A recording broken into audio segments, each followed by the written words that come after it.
بسم الله الرحمن الرحيم. السلام عليكم ورحمة الله وبركاته. الحمد لله وبه نستعين على أمور الدنيا والدين وعلى آله وصحبه أجمعين. رضينا بالله ربا وبالإسلام دينا وبمحمد نبيا ورسولا. اللهم افتح علينا فتوح العارفين وارزقنا فهم النبيين بجاه خاتم الأنبياء والمرسلين. اللهم إنا نعوذ بك من علم لا ينفع ومن قلب لا يخشع ومن نفس لا تشبع ومن دعاء لا يسمع ولا يستجاب له. وصلى الله على سيدنا محمد وعلى آله وصحبه وسلم. والحمد لله رب العالمين. Yang dikasihi pengurusi masjid, Tuan Imam, Tuan Bilal, Arjatan Kuasa, tuan-tuan, ibu-ibu, ayah-ayah, para tetamu Allah Subhanahu wa taala sekalian.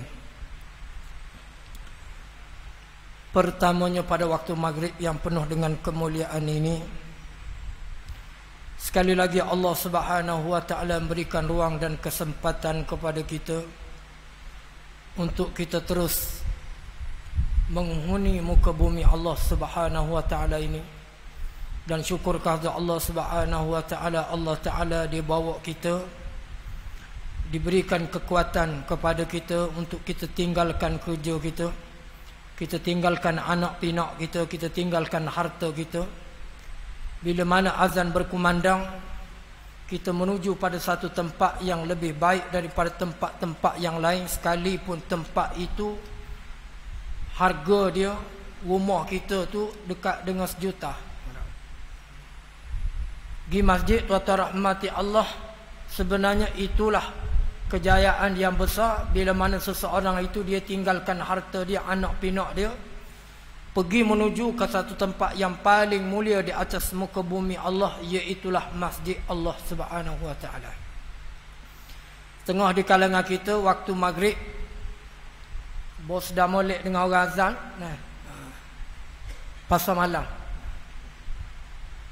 Kalau anak-anak muda duduk tepi padang bola lagi, setengah kita kata baru dapat cucu, duduk dukun cucu tu lah. Orang bah pun duduk dukun cucu lagi. Allahu Akbar, tuan-tuan.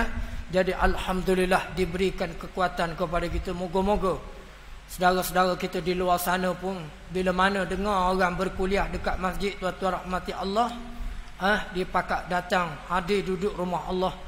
Bukan lama pun, setengah jam, 40 minit je tuan-tuan. Tengok pada keadaan lah. Kalau ada makan lambat sikit berhenti. Ada makan tak malam ni?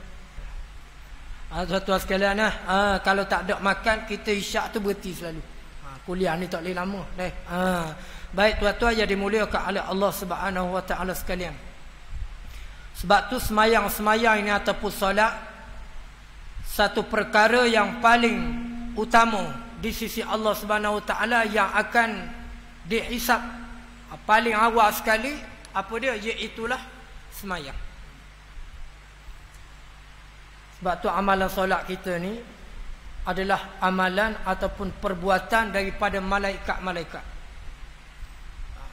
Sebelum kita hari ni buat perbuatan semayang ni, siapa yang lebih dahulu melaksanakan ibadah ni tuan-tuan? Kita ambil ibadah daripada siapa? Nescaya kita ambil daripada para malaikat. Malaikat ini dia beribadah kepada Allah Ta'ala. Malaikat mempunyai 40 saf. Dia semayang, dia ibadah 40 saf. Setiap satu saf tuan-tuan ada 70,000 malaikat. 70,000 malaikat duduk zikir, duduk kita kata ibadah pada Allah. Satu saf. Saf yang pertama 10. 10 baris. Saf yang pertama itu ada malaikat yang duduk berdiri, duduk zikir, duduk bertasbih, bertahmid, puji Allah. Duduk berdiri je, tak ada rukuk, tak ada sujud. Lama lah berdiri.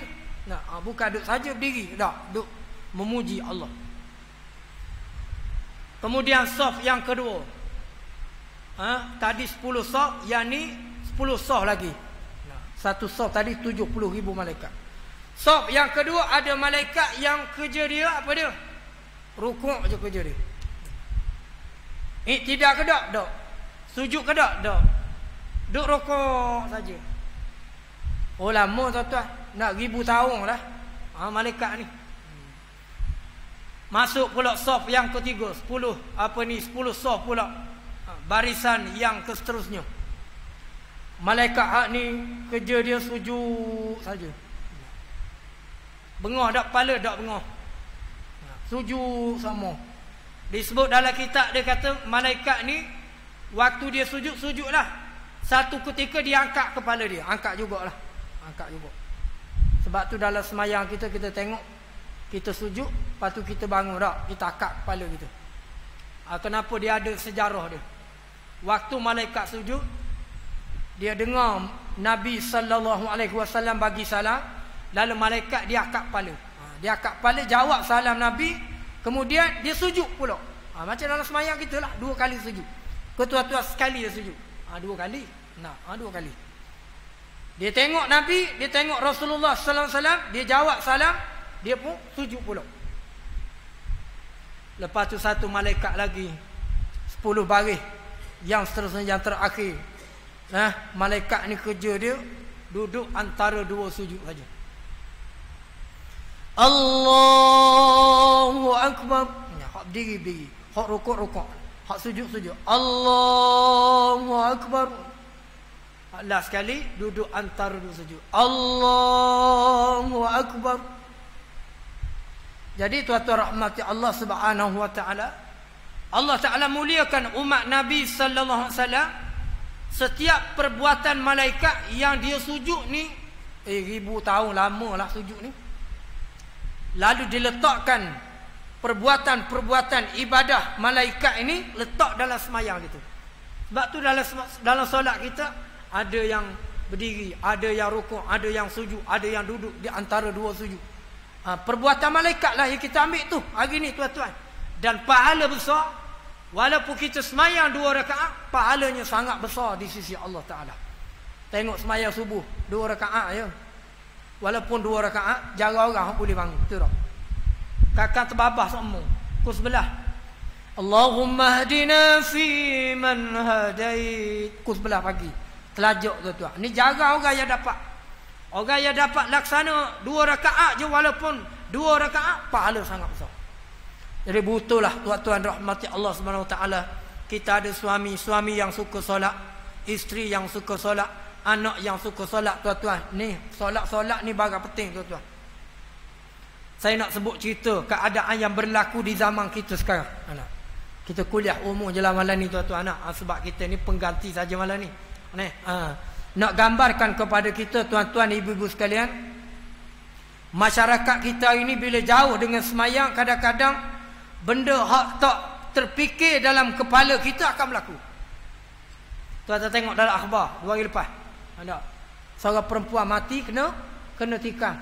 15 tikam. Dengar cerita dengan sebab tak puas hati dengan perkongsian nega. Tuan tu bab nega. Dalam rumah tangga, kalau tuan-tuan pergi pejabat agama, pergilah jumpa qadi ataupun pegawai agama daerah. Tuan-tuan tanya dia, "Ustaz, saya nak tahu boleh tak?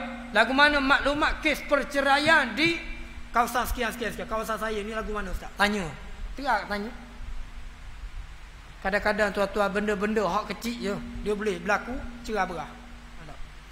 Salah satunya suami tak semayang, isteri tak semayang, anak tak semayang, satu keluarga tak semayang.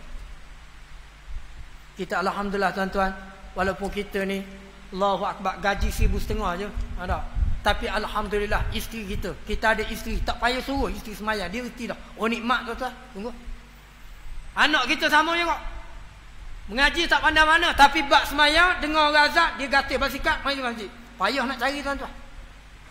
Ada orang tu sampai mitah nak suruh bini semayang, betul tak? Sungguh, tuan-tuan. Saya nak sebut tuan-tuan rahmati Allah, hari ni kes Allahu Akbar. Kes cerai ramah tak semayang. Kes kita kata di sekolah, satu sekolah tuan-tuan rahmati Allah, ada seorang cikgu tuan-tuan, dia tangkap anak murid darjah 3, 9 tahun. Anak murid 9 tahun duk buat apa? Duk berzina dalam stor sukan. Umur 9 tahun. Kelak siapa? Kelak anak kita lah.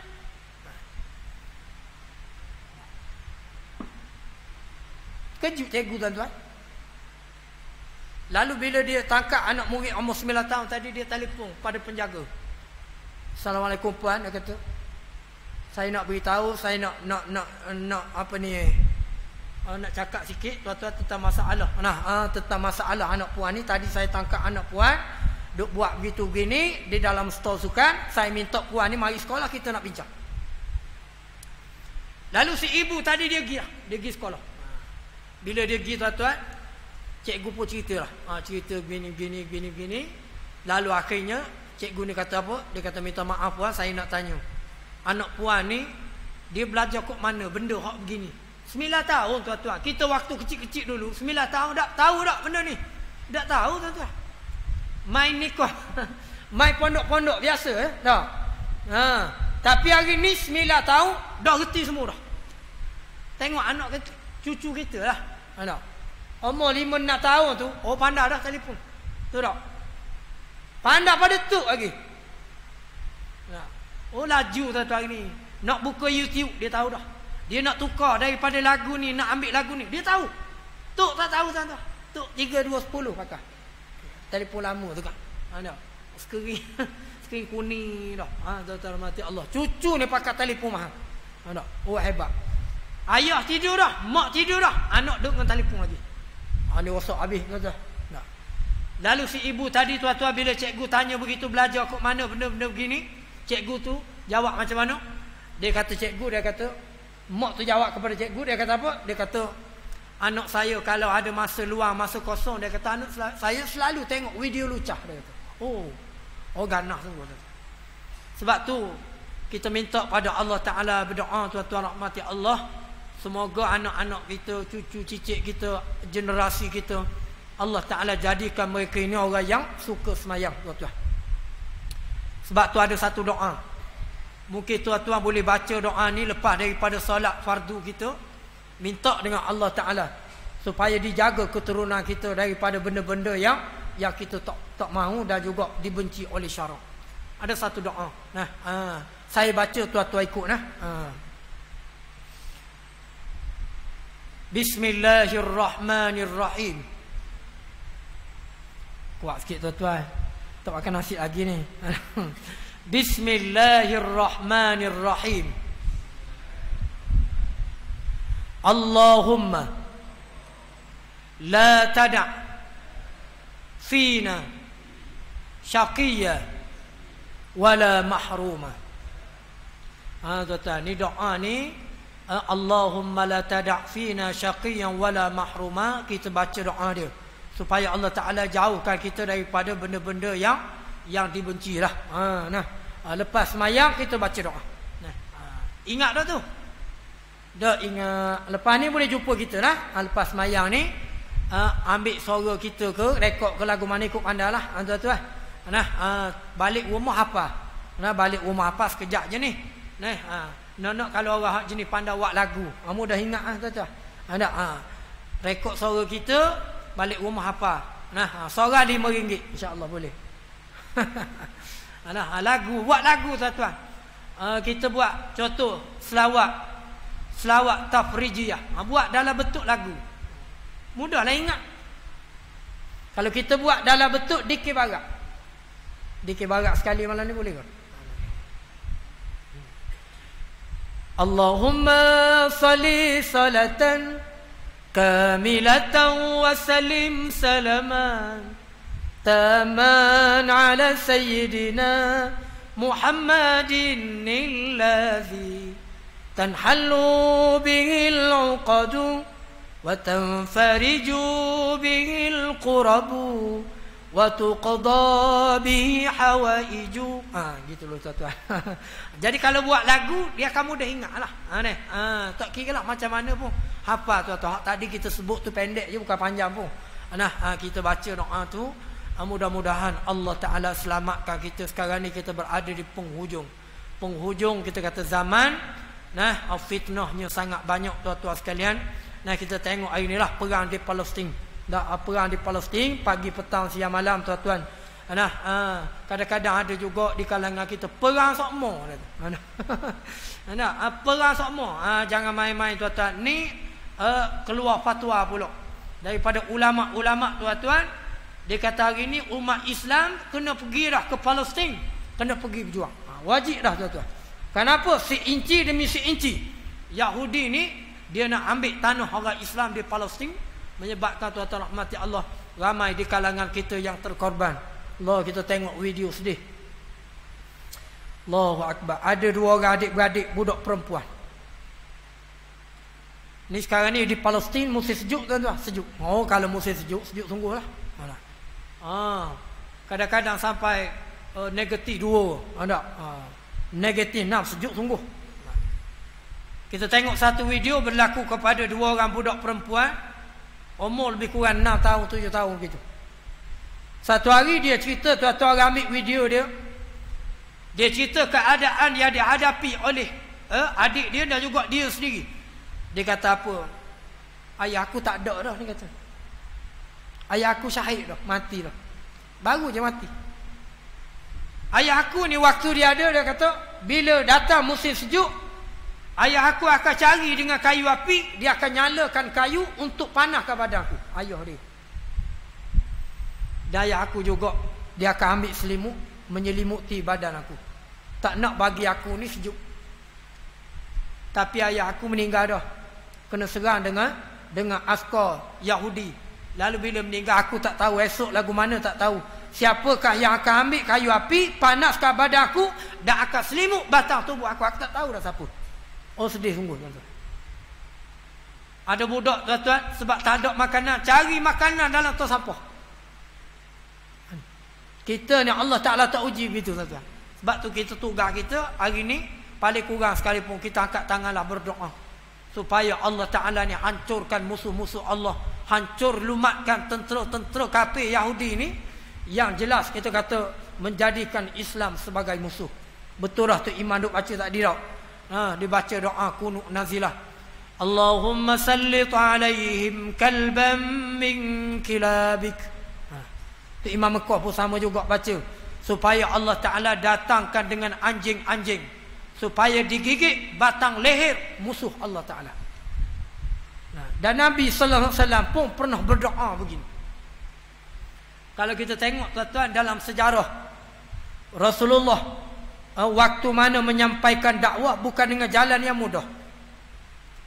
Melainkan kita kata Rasulullah diuji dengan seteruk-teruk ujian. Sebab tu asyaddal anbiya asyaddal bala al anbiya. Seteruk-teruk ujian, siapa yang paling teruk ujian dia? Iaitu Nabi-Nabi.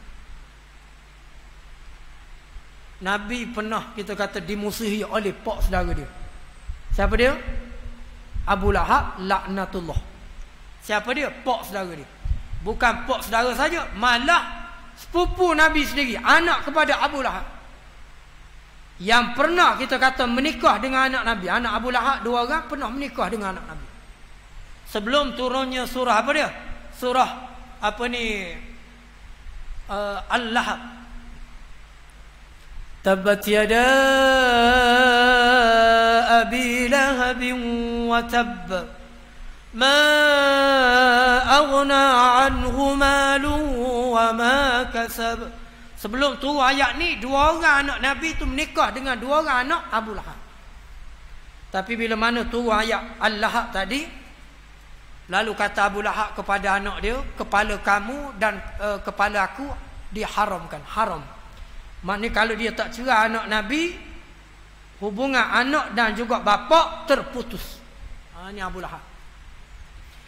Lalu seorang anak Abu Lahab, 2 orang Islam, seorang kafir. Seorang yang Islam tu dia ceraikan anak Nabi dalam keadaan yang molek. Tapi hak seorang lagi ni, hak kafir sampai ke sudah. Satu ketika dia pergi depan Nabi, dia jumpa dengan Nabi. Dia sebut apa? Aku tak percaya dengan ayat wan najmi idza hawa. Surah An-Najm. Aku tak beriman, aku tak percaya dengan surah ni, dengan ayat ni. Yang kedua, dia buat apa depan Nabi? Dia buat isyarat meludah depan Nabi. Ni biadab lah dak. Kalau kita pun orang kita kata duduk meludah depan kita, kita nasihat anak muda begitu bini, dia hak tui depan kita. Marah kita. Nabi sallallahu alaihi wasallam bila sepupu dia buat begitu, tahu marah Nabi. Dan yang ketiga, anak Abu Lahab tadi dia ceraikan anak Nabi, tak silap saya, Ruqyah dan juga Ummu Kalsum menikah dengan anak Abu Lahab. Lalu diceraikan anak Nabi, tuan-tuan. Waktu tu Nabi sallallahu alaihi wasallam cukup marah. Bila Rasulullah marah, tuan-tuan, Rasulullah pun berdoa supaya Allah Taala buat mari dengan anjing ataupun serigala supaya dimusnahkan ni sepupu Nabi yang buat biadab pada Nabi. Nabi ni dia makhluk macam kita, tapi Rasulullah special lah. Tapi dia ni ada perasaan juga, orang buatkan anak pada dia, takkan tak sedih sikit abuk dah. Lalu dia berdoa pada Allah, Allahumma sallit alaihim kalbam min kilabik. Minta dengan anjing, minta dengan serigala. Lalu Allah Ta'ala makbulkan doa Nabi kita sallallahu alaihi wasallam. Dia hantar dengan binatang apa dia? Iaitu dia hantar dengan singa. Hak lebih garang, hak lebih bekeng lagi. Bila mari singa, tuan-tuan, dia terekam je sepupu Nabi. Hak zalim buat jahat pada Nabi ni, pakai hacur gitu. Ingatlah musuh Islam ni, Yahudi, satu ketika dia akan hancur juga. Dia akhir zaman, tuan-tuan, rahmati Allah. Macam-macam fitnah hari ni. Dia tak ramah pun puak-puak dia ni, belah juta je. Duk seluruh dunia puak-puak dia ni. Ada seluruh dunia ada. Tapi akhir-akhir dia pakat pergi dekat Palestin berlaku. Duk kumpul di nu. Ada ulama kata ada hikmah. Mengapa Allah Ta'ala kumpulkan orang Yahudi ni duduk di Palestin sama puak-puak dia. Duk satu kumpulan di Palestin. Tak duduk merata. Dengan sebab apa? Bila nak hampir dengan kiamat, tuan-tuan, kita orang Islam ini akan diserang orang Yahudi, orang kafir di Palestin, perang dengan dia, tuan-tuan. Mudahlah. Nampak je orang Yahudi pakai bunuh selalu. Kalau dia duduk rata-rata di seluruh dunia, payahlah nak bunuh. Allah Ta'ala buat begitu. Ada hikmah semua. Jadi mudah-mudahan, tuan-tuan, Allah Ta'ala beri kemenangan dan saudara-saudara kita yang diuji ni, tuan-tuan. Allahu Akbar, rumah tak ada, acelbur rumah. Hospital pun hancur. Dengan sekolah, tuan-tuan, dengan anak. Allah hak tu mati habis ahli keluarga, tuan-tuan. 6-7 orang mati. Allah Ta'ala beri package masuk syurga tu. Allahu Akbar. Kita ni tak tahu macam mana keadaan. Jadi sebab tu, tuan-tuan, rahmati Allah, kesabaran itu Allah Ta'ala akan bayar dengan keadaan yang lebih baik, tuan-tuan sekalian. Baik. Nampak ngatuk belakang tu? Allahu Akbar. Sekejap nak isyak dah, tuan-tuan. Baik, kita nak cerita sikit, tuan-tuan, rahmati Allah. Sambil-sambil kita tengok apa ni kekuatan jati diri ibu-ibu kita di Palestin. Hari ni kalau kita tengok, tuan-tuan, ibu-ibu di Palestin, hebat sungguh. Kalau ada anak yang kita kata bila balik dari medan perang, tuan-tuan, dia balik rumah, dia tanya pula, mu balik buat kenapa dia tu? Mu balik buat mana? Aku ingat kamu mati dah. Mak dia kata begitu. Tapi malam, tuan-tuan, anak dia tu tak mati. Tangan je terputus. Perang, tuan-tuan, tangan putus. Lalu mak dia kata tak apalah. Walaupun mu tak mati lagi, tanganmu dulu masuk syurga daripada mu. Hebat. Budak-budak kecil, sekolah rendah, tuan-tuan. Pagi-pagi, kutip anak batu, pergi pekong. Pergi baling batu pada Yahudi Israel. Begitu tiap-tiap pagi. Allah Ta'ala beri kekuatan jiwa sungguh-sungguh. Memang berani sungguh. Tak? Allahu Akbar. Boleh je nak tembak, tuan-tuan. Tapi dengan sebab keberanian dia lagi. Hak lastik dengan lastik atau rahmat Allah dengan batu. Dia pekong, dia baling batu kepada Yahudi. Kita tengok hari ni Allah Ta'ala didik jiwa penduduk Palestin ni sangat kuat. Sebagaimana satu cerita, tuan-tuan, rahmati Allah, yang saya nak cerita pada malam ini berkenaan dengan kisah sahabat Nabi sallallahu alaihi wasallam yang pernah diceritakan oleh sahabat Nabi dan juga anak angkat Nabi yang paling banyak meriwayat hadis Nabi. Dalam Islam ada 3 orang sahabat Nabi yang banyak hafal hadis Nabi. Yang pertama Sayyidina Abu Hurairah, yang kedua Sayyidina Abdullah bin Umar, dan yang ketiga siapa dia? Iaitulah Sayyidina Anas bin Malik radhiyallahu anhu. Sayyidina Anas bin Malik ni umur dia panjang. Umur dia panjang, dia ni rezeki murah, dia anak ramah. Umur dia panjang tak panjang, dia meninggal, dia wafat umur 104 tahun. Nah, kampung kita lah ni ada tak? 104 tahun tak ada. 80 tahun pun nak muncul kalau ada. Kalau ada pun berok atas katil ya. Baru ni kampung saya tuan-tuan 104 tahun lah. Tapi meninggal dah. Waktu umur dia 104 tahun tu, molek-molek ada, boleh gibah masjid, boleh jalan kaki. Hebat, tapi tak ada dah. Tak ada dah. Dan Anas bin Malik wafat umur 104 tahun. Dah pernah didoakan oleh Nabi sallallahu alaihi wasallam, semoga dia ni dimurahkan rezeki. Dan dia ni murah rezeki sungguh. Dia jadi orang kaya. Dan murah rezeki dia, Anas bin Malik ni disebut dalam kitab, dia kata Anas bin Malik ni ada anak. Anak dia saja ada 100 orang anak. Oh hebat. Boleh lawan dengan kita? Anak. Kita cakap ni tokat Ali tau. Dak degih kau. Anak dua-dua situ lah. Ni Anas bin Malik ni 100 orang anak saja. Cucu dia pun lebih kurang 100 juga. Oh sakit kepala 100 orang cucu. Ni hebat, Allah Taala bagi dia Anas bin Malik. Dia cerita. Dia kata macam mana? Dia kata ada seorang anak lelaki daripada Abu Talhah. Abu Talhah ni dia pergi mengadu. Dia mengadu, dia cerita bahawa anak dia ni dalam keadaan yang sakit, nak pergi jumpa Nabi. Anak mengadu. Lalu dalam keadaan dia nak pergi mengadu tentang anak dia tu sakit, tiba-tiba Allah Ta'ala itu matikan anak dia, mati.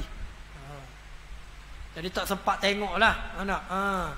Yang menyaksikan kematian anak dia tu isteri Talhah lah. Isteri kepada Abu Talhah. Lalu bila dia balik tuan-tuan, senyum sikit tuan-tuan, takut tengok ni. Nak isyak dah nak balik dah kita ni. Jangan bimbang tuan-tuan. Pak isyak 10 minit kita berhenti. Allahu Akbar. Biasalah kuliah ni dia ngatuk lah. Angguk dah tu. Angguk bukan dengar tu, ngigak sampai ke mama dah tu. Baik. Lalu bila Abu Talhah ni dia balik rumah, dia pun tanya isteri dia. Dia tanya anak kita ni duk buat benda, dia kata. Anak kita duk buat benda apa rumah? Lalu si isteri nama dia Ummu Sulaim. Ibu kepada anak tadilah yang mati tu. Abu Talhah dia tak tahu yang anak dia tu dah mati. Lalu isteri dia jawab apa, dia kata? Anak kita dalam keadaan okey ya. Padahal mati lah. Anak kita okey ya. Lalu Ummu Sulaim ni tengok dia punya akhlak tuan-tuan. Sebab tu jauh dengan bini kita rumah jauh tuan-tuan. Sebab apa kita kata jauh? Bini kita tuan-tuan, motor dah mampu lagi anjing, ngepek dah tangga. Abang ni suruh maring lagi bayar estro, dak bayar-bayar. Ngepek dah tuan-tuan. Dak dah jatuh tokak lagi. Ni kata, lagi kata kalau aku balik boleh ke? Ni kata. Nyesal balik awal. Kena ngepek dah. Bukan arah sini tuan-tuan. Nak beritahu Ummu Sulaim ni isteri yang bijak. Dia tak akan cerita benda-benda yang melukakan hati tok lelaki dia. Sama juga macam suami kita. Nak pergi kerja tuan-tuan, suami nak pergi cari rezeki. Kalau boleh jangan buat sakit hati tok lelaki. Ni kadang-kadang kata ke tok lelaki macam-macam tu, ngepek tuan-tuan, tubik habis segala menatang hak dalam hutang tu. Nyaburi ke tok lelaki tuan-tuan, tok lelaki ni serabut dia kerja dengan ilmu tuan-tuan. Kena tukar ni keadaan kaedah, jangan tuan-tuan. Biar suami kita tu, isteri kita pergi kerja dalam keadaan yang tenang jiwa. Nak keluar rumah, salam dulu. Kan seronok? Nak? Ada tak buat gitu lah ni? Tak ustaz weh. 4 tahun kahwin ada awak gitu. Lepas tu tak dah. Salam tuan-tuan. Cium dahi isteri. Ada.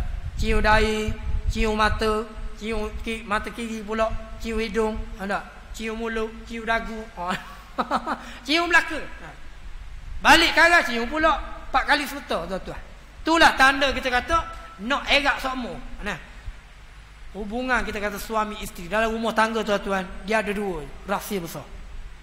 Yang pertama, kita minta maaf dengan pasangan kita. Nak tidur, nak pergi kerja, selalu kita minta maaf. Kalau ada salah silap cara bercakap kasar begitu gini, minta maaf. Isteri pun sama juga, minta maaf bang. Kalau ada salah silap terkeluar macam-macam bahasa, minta maaf lah. Saya kadang-kadang letih penat buat kerja. Tak, minta maaf bang. Minta maaf bang, saya ambil duit abang 20 riyal dalam poket. Tak, nak buat belikan kembung. Tak, nak minta maaf tuan-tuan. Berterima kasih. Yang kedua, kena terima kasih pada pasangan kita. Yang terima kasih masuk hari ni. Ayo kita terima kasih dok bini kita tu. Terima kasih baca baca kopi.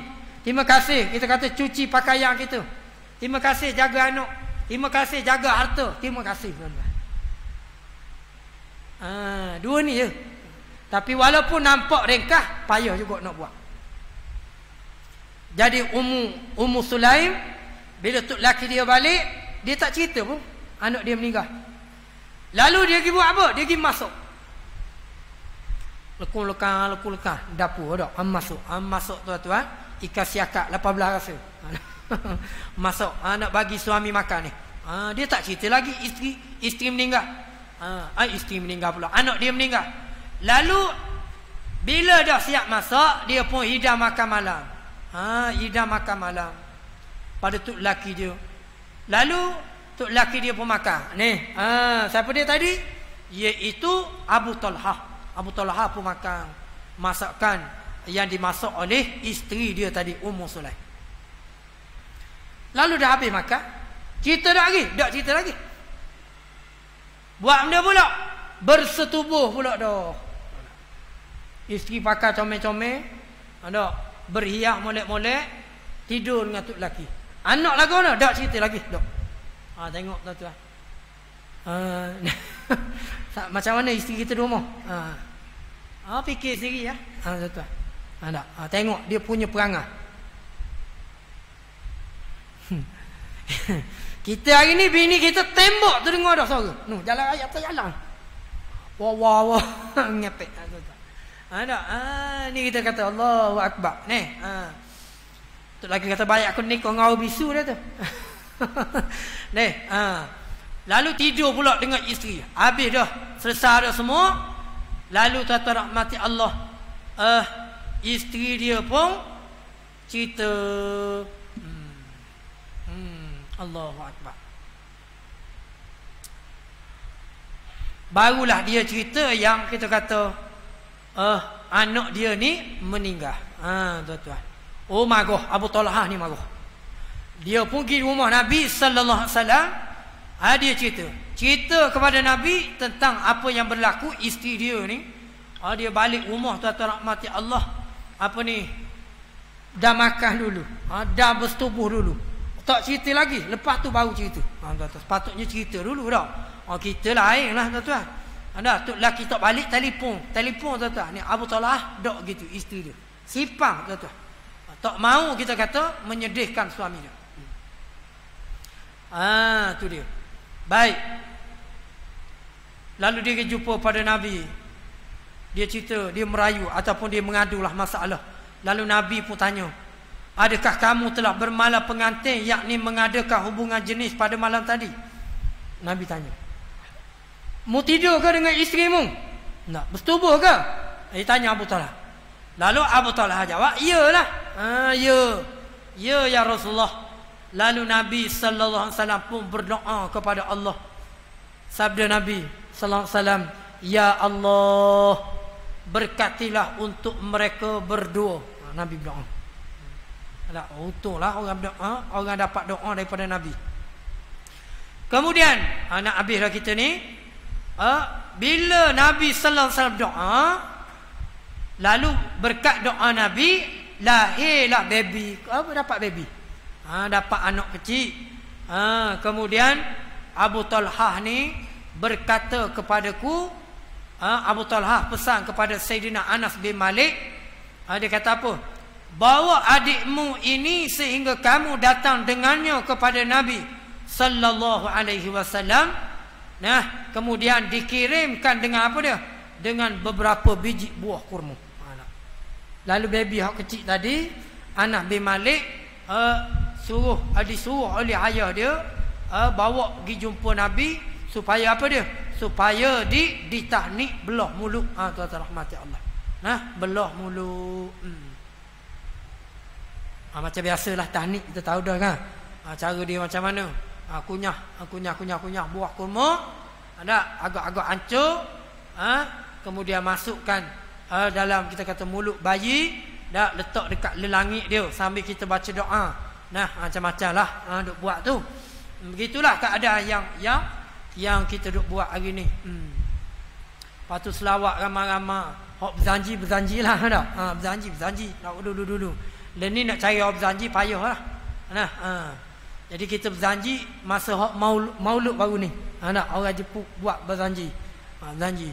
Tapi payah lah nak cari orang berjanji hari ni. Sebab ayah-ayah kita, tok imam kita lama dah hak meninggal. Hak boleh berjanji tu lama dah meninggal. Tuan-tuan. Kalau ada pun orang muda pun kadang-kadang tak mahir dalam berjanji ni. Kemudian tuan-tuan, Rasulullah buat masuk dalam mulut. Disebut dalam riwayat Al-Bukhari, Sufyan bin Uyainah. Sufyan bin Uyainah ni ulama besar. Seorang lelaki Ansar berkata, kemudian aku melihat 9 orang anak yang semua mereka pandai membaca Al-Quran, yakni daripada anak-anak Abdullah, si bayi tersebut. Jadi lepas dapat kita kata bayi, nama dia Abdullah. Nama dia Abdullah. Dan anak kepada Abdullah ni anak 9 orang, ramai anak dia. Dan semuanya mahir, jadi ahli Quran semua. 9 orang ni jadi pakar Al-Quran semua. Allahu Akbar. Sebab tu tuan-tuan rahmati Allah, dalam keluarga kita kalau boleh paling kurang seorang pun tak apa dah. Boleh buat kita kata nunjang anak. Boleh buat pala tahlil tak apa dah. Kena ada juga seorang. Ni seorang kita kata ada ngaji pondok. Yang kedua pun sama juga. Kalau boleh tuan-tuan, seorang tu biar ada. Kerana pun senang untuk kita kata bawa masyarakat tuan-tuan untuk pimpin jemaah. Kalau ada tahlil ke nak solat jenazah senang tuan-tuan rahmati Allah. Hari ni payah nak cari. Nak cari orang solat jenazah kena import tuan-tuan. Cari tu imam, nak cari pala tahlil. Payah tuan-tuan. Besar kita kata orang yang pandai Al-Quran, mahir Al-Quran ni satu kelebihan. Kita tengok tuan-tuan, walaupun orang tu tak cukup anggota, tapi bila dia mahir Al-Quran, malu orang yang mata celek tuan-tuan. Tengok di Kelantan, Qayyim lah, adik Qayyim Nizar Sarimi.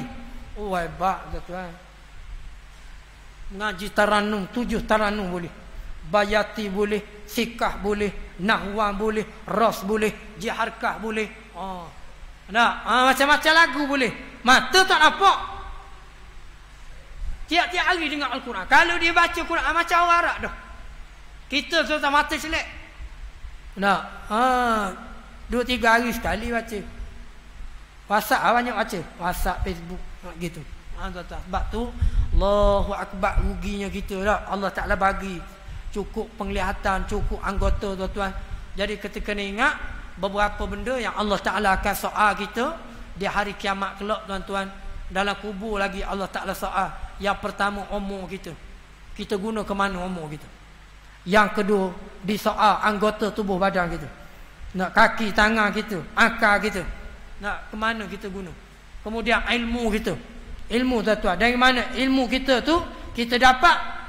Ataupun ilmu kita tu kita dapat ilmu ke mana kita gunakan ilmu kita. Yang seterusnya tuan-tuan, ditanya kita dengan apa ni, harta kita banyak, dari mana kita dapat, ke mana kita belanjakan. Semua disoal di hadapan Allah. Jadi tuan-tuan yang dimuliakan sekalian, begitulah lebih kurang perkongsian yang singkat, panjang lagi tuan-tuan, tapi nampak macam nak marah belaka dia. InsyaAllah sambung tahun depan pula.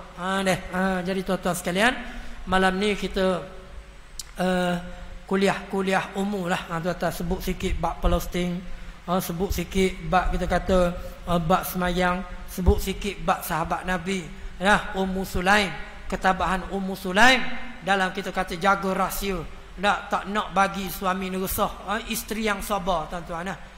Kalau kita tengok gak mak-mak bila anak kena cedera sikit, luka main basikal tuan-tuan, tepik selalu dah. Tapi Ummu Sulaim ni ibu yang sangat kuat. Sama juga ibu-ibu di Palestin, kuat jiwa dia. Jadi tuan-tuan rahmati Allah, mudah-mudahan apa yang kita kongsi pada malam ini memberikan kebaikan kepada saya dan juga kepada diri tuan-tuan, insya-Allah. Minta maaf segala ketelanjuran dan juga masa yang panjang tuan-tuan. Ada rezeki kita bertemu lagi, insya-Allah. Jadi sebelum akhir tuan-tuan, malam ni saya nak bertemu, nak jumpa dengan mak-mak ayah kita yang ada masalah kesihatan. Masalah kebah-kebah kaki sebab kecil manis, ada sakit lutut, sakit pinggang, migrain ke, batuk asma lelah, darah tinggi ke, jap lagi boleh jumpa kita di belakang tuan-tuan. Luar daripada ruang solat ni saya akan buat rawatan kepada tuan-tuan. Semalam kita buat qiyamul lail perdana di Kuala Krai, Kelantan tuan-tuan, orang jemput kita. Jadi kita rawat juga jemaah kita biasalah. Hak datang masjid ni biasanya kita kata jemaah kita yang uzur-uzur lah. Jadi hak mana tak uzur pun boleh juga cuba. Tengok di belakang nanti tuan-tuan, kita akan guna lotion Shifat Go. Saya akan sapu gosok. Dia bukan minyak, dia lotion tuan-tuan. Bismillah selawat 7 kali. A'udzu bi'izzatillahi wa qudratihi min syarri ma ajidu wa uhadhiru. Saya pegang jemaah tuan-tuan, ada seorang jemaah 2 bulan sakit lutut, tak boleh semayang. Dengan izin Allah tak sampai 20 minit, Allah Ta'ala bagi kepada dia boleh bangun duduk tuan-tuan, menangis dia tuan-tuan, dengan izin Allah. Ada jemaah daripada Kuala Berang minggu lepas, dia sapu sendiri lotion ni tuan-tuan, sapu sendiri, bukan kita buat, dengan kesan yang sangat pantah lah, dengan izin Allah. Dia balik rumah tuan-tuan, dia mari balik jumpa kita tak sampai 10 minit, rumah dekat dengan masjid je. Ustaz, saya sakit pinggang 10 hari dah, dengan izin Allah hilang. Hak kena stroke pun ada, daripada Pasir Mah ada kak kita tuan-tuan, muka dia hengok kena stroke. Jadi dengan izin Allah hari ni boleh masak, boleh berjoging dah. Jadi bagi mak-mak kita, ayah-ayah kita, tapi rawatan ni saya buat untuk mak ayah, untuk ayah kita saja, untuk lelaki saja. Tapi untuk mak-mak kita pun boleh juga. Dia ambil yang test tu, boleh sapu sendirilah. Dia tak payah huruf tuan-tuan, sapu gosok saja. Boleh cuba di belakang sana nanti. Dia lotion herbal, lotion herbal. Pada malam ni percuma saja kita bagi rawatan percuma, cuma lotion lah yang kena bayar tu. Biasalah, biasalah lotion tu. Jadi tuan-tuan, lotion dia 120 ml, harga dia RM149. RM149. Jadi sebenarnya botol dia kecil je sebelum ni. Jadi kita gandakan sebab jemaah kata apa ni sikit sangat. Jadi bila kita gandakan sekali ganda naik tuan-tuan, kita murahkan harga dan kita tambah isi padu. Jadi tuan-tuan boleh tengok belakang lah. Saya tak bawa duit lah ustaz malam ni, tak apa tuan-tuan. Di masjid untuk jemaah kita bagi kelonggaran lah. Tuan-tuan boleh ambil dulu. Dalam kotak tu nanti ada flyers. Jadi tuan-tuan boleh bank in lah. Boleh bank in, transfer ke macam mana, tak apalah, pergi bank ke macam mana. Yang penting tuan-tuan tulis nama lah, ada borang di sana. Yang bayar tunai dan juga yang tak bayar lagi, kena tulis juga nama di borang tu. Senang kita nak rujuk, tulis nombor telefon daripada masjid mana. Senang nanti di belakang sana nanti, tak apalah, ambil dulu, tak apa. Yang penting bayar, jangan tak bayar. Kalau tak kita report polis. Senanglah, nombor ada dah tu. Boleh tengok belakang tu, ada atas meja luar tu. Boleh tengok. Jadi sekadar itulah dulu. Sekian aku qauli hadza, astaghfirullahal azim li wa lakum. Wassalamualaikum warahmatullahi wabarakatuh. A'udzubillahi minasyaitonir rajim. Bismillahirrahmanirrahim. Allahumma ja'alna mimman yastami'una al-qawla fayattabi'una ahsanah. Allahumma ja'alna mimman yastami'una al-qawla fayattabi'una ahsanah. اللهم اجعلنا ممن يستمعون القول فيتبعون أحسنه وصلى الله على سيدنا محمد وعلى آله وصحبه وسلم والحمد لله رب العالمين. تقبل الله منا ومنكم.